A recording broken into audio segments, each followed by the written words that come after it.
ECOWAS is getting tough with Guinea after the military coup there. The Economic Community of West African States has imposed travel bans and financial sanctions on the country's new leaders and their families. Now, at a summit in Ghana, ECOWAS leaders also demanded the unconditional release of Guinea's president, Alpha Condé, as well as a, quote, very short transition period.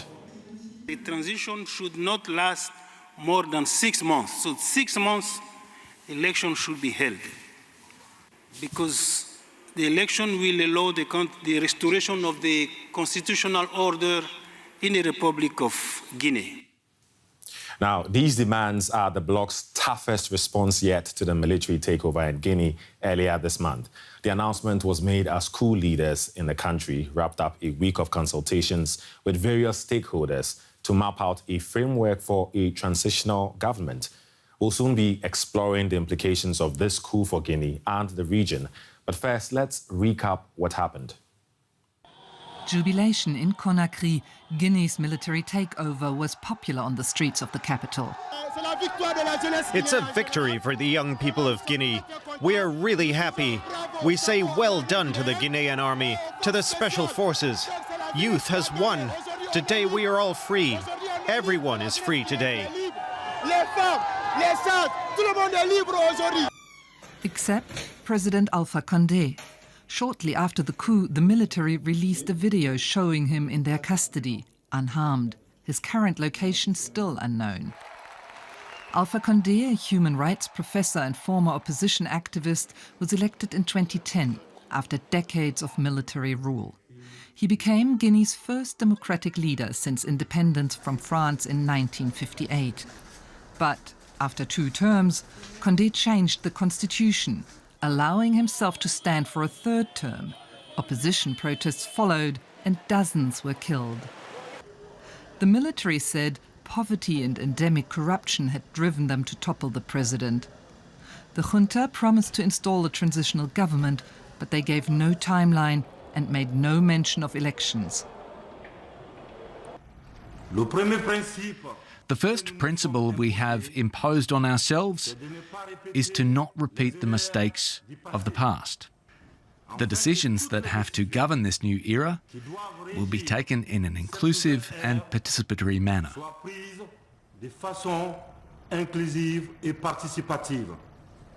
Promises at the People's Palace in Conakry, but will they be as swift as ECOWAS is demanding? Coup leaders have yet to come up with a roadmap to return civilian rule to Guinea. Joining me now is Nyajale Bagayoko. She is chair of the African Security Sector Network and has done extensive research on security in especially African Francophone countries. Hello, Nyajale. Nice to see you again. Now, many in Guinea have shown support for the military takeover. They say it was needed to counteract Alpha Condé's constitutional coup. What's your response to them? This is exactly the matter at stake. In fact, we have we're in the situation where you have 2 illegitimacy which are competing one to each other. First, of course, you have this unconstitutional military coup, unconstitutional access to power with arms. But in front of this, you also do have this unconstitutional 3rd mandate for which President Condé had run. So that is one of the reasons why it is very difficult for the population to consider that they are coming from a democracy to an authoritarian military regime. And this is also one of the reasons why there are not a lot of sadness nor regrets expressed to the seizure of power of the military against President Condé. Let's move on to still on the military. They've been consulting with various stakeholders. Is that a plausible start to a transition to democracy? It's very hard to say at this stage. What is, in my view, rather positive in the recent consultations and talks which just happened is the fact that all the communities of the countries have been associated to it, whilst Colonel Doumbouya is coming from the same ethnic groups as President Conte. And President Alpha Conde was used to use ethnicity and community belonging to nurture discourses of exclusion, especially from the Malinke community, where he is coming from, against the Fulani community. And the fact that the opposition leader, Selou Dalein Diallo, has been very satisfied, as far as he said, about the talks he's been able to be involved too, is, in my view, a positive development. But it is difficult to say if this inclusive approach will pave the way to democracy itself. Now, as we all know, Guinea is just the latest in a series of coups in West Africa. Is democracy in crisis in the region? I think that the democracy is in danger, and the position which have been taken recently, especially by continental and regional organizations, are really a matter of worrying, because we saw that the coup which happened just after the death of Chad leader Idriss Itno Déby, when a junta conducted by his own son took power in violation of the constitution, was not really condemned by the African Union. And just after happened the second coup in Mali in last May, because I think that this non-decision of the African Union was a kind of encouragement for other military to seize power. And we can see that indeed, in less than 1 year, around in 8 months, this is the third coup which is happening in Central and Western Africa. Are you, briefly on this one, are you in a way suggesting that there could be more coups coming up? It is absolutely a possibility because there has been also, first, there has been other leaders who have run for third terms where they were not allowed to by the initial constitutions, and also because there is also lots of dissatisfaction in a lot of countries and a lot of distrust from the populations. And also, lastly, because I think that the multilateral African system, which is meant to promote rule of law, constitutional change of regime, due defense of human rights, have not been enough tough to impose those principles to its state members. So yes, I think that democracy is at risk today, but not only from the military leaders, but also from civilian leaders who are not respecting the legal frameworks. Okay. Nyajale Bagayoko, political scientist, thank you.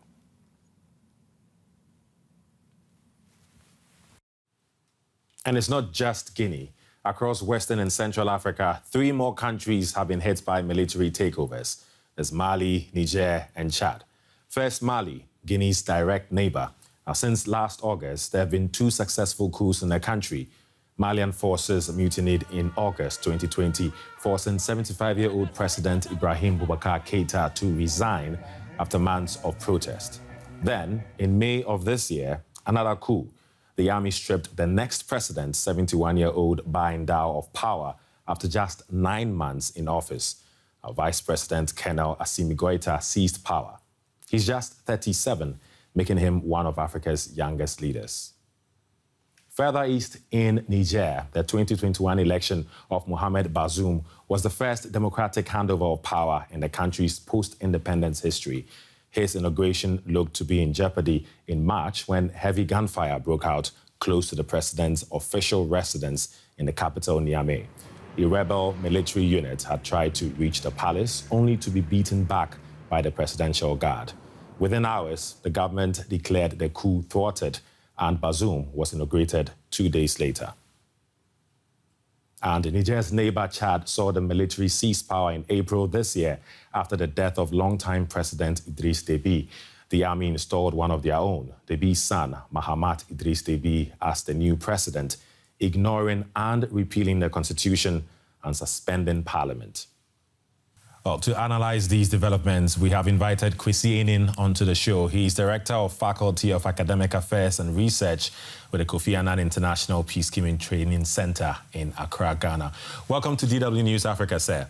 Now, in just over a year, 4 military coups or attempted coups in Africa, what makes particularly West Africa so prone to military takeovers? Well, I think West Africa is not more prone than any other region. I think West Africa faces a particular challenge with the unwillingness by the political elites, particularly heads of states, to comply with the norms and values inherent in the instruments that they have signed around constitutionalism, respect for human rights, the rule of law, transitional politics, and inclusive politics. So in all the countries that you mentioned, with the exception of probably Niger, we've seen situations where the regimes have tinkered with the constitutions, extended their stays, including La Côte d'Ivoire, for example, and that generates some discomfort, that generates some anger, and it is those frustrations that bubble up and contribute to the coup proneness that we are talking about.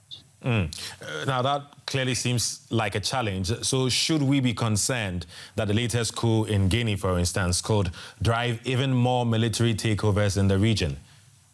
We have a very short space of time within which to act. That ECOWAS must take the lead and moderate what it means by constitutional takeovers of power. Constitutional takeover of power begins when the constitution is changed to allow for third termism, to limit the ability or access of opposition parties to the media, suppress civil society engagement and criticisms. All these come together to undermine and threaten constitutionalism and democratic processes. When we fail to protect these rights, we almost give the military carte blanche, unfortunately so, to take over power. But the military has no role in the politics and in the democratic behavior of West African states. The failure of the political elite, unfortunately, creates the space for them to come in. Well, unfortunately, that doesn't seem to be the case. Looking at the recent coups that we have, the military have always been involved in that, right?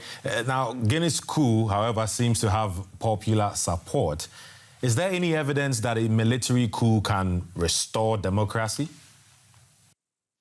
No, I think what is going to happen is that the period of romantic engagement will end very soon. The military will come in with a transition plan.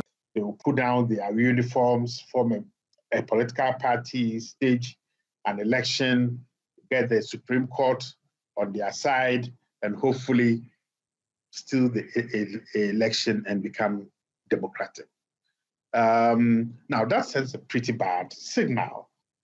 So West Africa, I guess, is going through a terribly unstable patch, but it's not all lost. With leadership, informed leadership from Abuja, that is from ECOWAS, and from the more stable, functional democratic states, I think we should be able to pull back from the brink, but it's going to be an uphill battle. Kwesi Enin with the Kofi Annan International Peacekeeping Training Center in Accra, Ghana. Thanks for your insights.